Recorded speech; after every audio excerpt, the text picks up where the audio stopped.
a quote from one of my hometown boys, Mr. Jackson. Mr. Van Buren. Well, I'm from Kinderhook, New York. All right, cool. Yeah, this is. So we consider Martin Van Buren. I consider Martin Van Buren the greatest president this country's ever had. I don't know that much about him. Actually, I know a little more about Andrew. Okay. So you're a financial. Your beef is the financial. Number one. Let me start here. What's your name? My name is John. John. That's it. You don't know last name? That's cool. If you don't need a last name. Okay, John. Where are you from?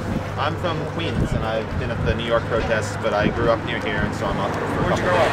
Clifton Park. Clifton Park. Okay, you're on the wrong side of the river. Depends what you would consider. The east side of the river is the right side of the river, and the west side of the river is the wrong side of the river. I was not aware, but sure. Well, okay, that's because people on the other side of the river don't take any notice of this on the other side of the river. It's okay. Maybe. It's okay. It's a very common bias. Which river? Hudson and Mohawk. Yeah. But this is gonna be fun too. I don't want to turn it into. No, this is great. I've done this for dozens of conversations. Okay. All right. I'm used to this. All right. So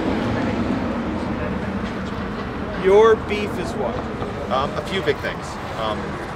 Number one, the idea that there's a class of your thing. I'm sorry. A few main points for me. Number one, the idea that there is a class of criminals so wealthy, so connected that they're not expected to go to jail, that they can pay a token fine. And this is anybody who makes a certain amount of, after a certain threshold, you're a criminal. No, I did not say it's not based on your income. I'm just asking. It's not based on your income. I'm not opposed to rich people being rich. Okay. But for example, when Citigroup recently settled its allegations of a couple billion of fraudulent transactions, they paid a fine, I believe, of $200-something million.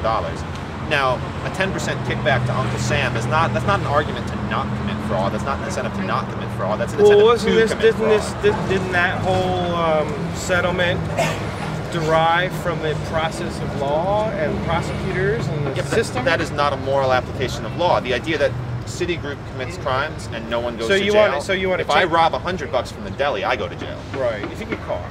If I get caught. Right. If Citigroup gets caught, they pay a 10% kickback to Uncle Sam. What exactly did and they admit no wrongdoing. What did they get caught for, and why was the settlement settled the way it was? They were caught for fraudulent transactions, mortgage-related transactions. They paid a fine. Well, that's what banks do. Rather than prosecute an individual at a bank, the government agrees to accept a fine. The bank does not have to admit any wrongdoing. You saw the same thing happen when the major banks, Wells Fargo, Wachovia, a few years ago, admitted that they mishandled and ended up accidentally laundering a bunch of money for Mexican drug cartels. Do you support the Federal Reserve System? Oh, not at all. No. I mean, they're pursuing.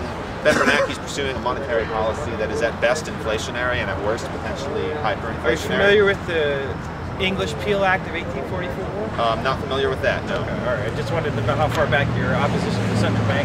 Well, I'm familiar with Jackson's refusal to renew the charter of the second bank. Right.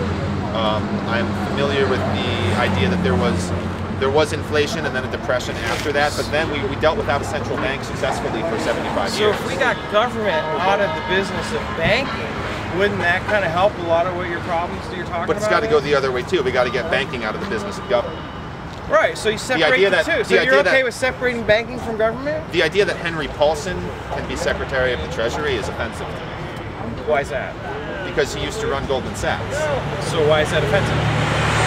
Because in 2007 there was a little bailout where a few dollars went to Goldman Sachs. Who do you work for? I work for myself. All right, so you no hypocritical underpinnings there at all, right? It's not like you work for the state or anything like that. I do not work for the state. No, so you work for yourself. That's cool. I run a small recording studio. I make music. Excellent. So the idea that somebody from Goldman Sachs goes and works for the Secretary of Treasury is the Secretary of Treasury. Is the Secretary. But he went and worked for the Secretary. Why? What's the problem? The problem is the inherent conflict of interest, the inherent... But he's no longer working for that other operation. He's working for this new operation. Sure, right? but he and Bernanke engineered the $800 billion in TARP. Well, Congress helped out a little bit there too, right? Maybe the president, right? Theoretically, there are democratically elected leaders, right? Well, sure, and then Obama's second biggest corporate donor is Goldman Sachs. There's nothing democratic about Citizens United. Every person needs to have a voice. Every corporations don't have a voice. There's nothing. corporation has no purpose to serve in a democratic voting Now, process. I have been, I formed 2 corporations in my life. Sure. And I'm a small business person. Yep. Are you talking about those types of corporations, or are you talking about Well, I'm something saying else? that corporate influence in electoral politics is fundamentally wrong. Okay. I'm not opposed to rich people. You know, rich people have the same rights to be involved in the electoral process But as poor don't you people think do. that if you extracted corporate influence out of politics, that the rich people who are involved with that corporate thing would just do it on an individual basis at that point? Well, the great thing about that is there are individual limits to campaign contributions. Why? Why? If I want to give $400 million to this man to run for Senate, can't I do it? Why should I be restricted by you? Because it's not restricting your. It's not a First Amendment restriction. It's not restricting your It is, ability. though. No, it's not restricting your ability to interact with any other citizen. Sure it is. Suppose all I It's want to do is donate money directly- to my friend Jeff to run for Senate. You're telling me I can't do it? I can only donate him $2,500. He's well worth it. He should have got more. He ran for Senate at one point. He should have got way more money than that, but I could only give him so much. Yep. That is true. And he lost miserably as a result. He wasn't able to raise the money that we could have maybe done if we had a couple interested people. Who'd you run for Senate against? Hillary. 2006. I probably would have supported you against Hillary. Now, would have been. who do you support politically? Do you support anybody politically? If I had to pick 3 or 4 people, not necessarily New Yorkers, although I think Kirsten Gillibrand is pretty good a lot of the time, but if I had to pick politicians who I really agree with, Bernie Sanders, Ron Paul, Dennis Kucinich, Alan Grayson. Now, those are 2 different people. Four different Bernie people. Sanders and Ron Paul. Sure, but they teamed up to audit the Fed. Right. So your big thing's the Fed and the money issues. Well, and I mean, the thing is that the Fed is the banks. The banks are the Fed. That is, you know, it's when I say the Fed, it is a mistake to interpret that as governmental, as directing my anger toward the government. Get closer to this camera here. Sure. Let's see, turn this one off. I mean, that's important for people to realize. So the Fed is not a public institution. The Fed is funded by private member banks. When AIG, and people like to talk about how all the companies paid back their bailout money. When AIG paid back its $180 billion of loans, of taxpayer-backed loans, it did so with a line of credit from the Federal Reserve. Now, when you're here, are you attempting to act politically, or are you just kind of protesting? I am not attempting to act politically. For me, this is not a. So activism and protest isn't an act of politics. It can be for some people. I don't want not to speak you. for everyone. There's. Okay, that's fine. But I'm asking for you. For me, I am not acting politically in the sense that my actions here are not meant to garner support for any particular political candidate. What are they for? I'm here to express my ideas, Right. to spread my thoughts, speak my mind, and Are you going to run for office? I don't think so. No, it's. So this might be the only avenue or vehicle for you to express your ideas, is basically a movement like this to No, I mean there's lots of other avenues. You know, I could have a blog. I could freelance for a bunch of independent online newspapers. But this is a great thing because I also get to meet people. There's real human interaction here. Sure. Did you stay the night last night? No, I stayed with my parents in Oakland Park. But if you, I mean, this is smaller. If you go down to Wall Street, there are thousands of people there. You will find opinions from every point on the political spectrum. You will, like down there right now, there are. That's military. at the end of the river, Wall Street. You get down to the city. Well, it's not quite all the way down. We're at Zuccotti Park, Broadway and Liberty. Right.